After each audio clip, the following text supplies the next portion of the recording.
Biz sevgan Krishtianu, sen otangdan ayrilganingni ko'rdik, o'g'lingdan ayrilganingni ham ko'rdik. Sening qilmagan ishlaring uchun ayblashganini ham ko'rdik. Butun dunyo sendan yuz o'girganini ham ko'rdik. Klubing va termang seni hurmat qilmaganini ko'rdik. Prezidentlardan tortib murabbiy va muxlislar masxara qilishganini ham ko'rdik.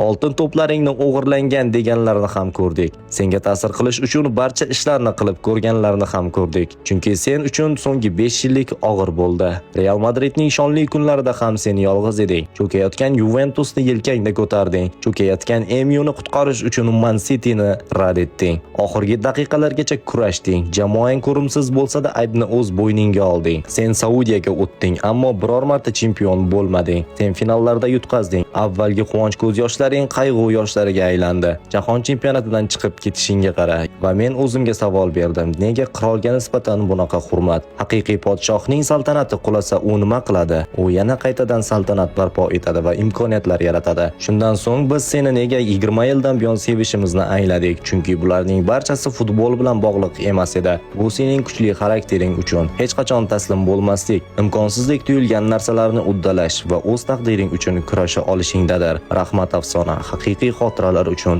rahmat.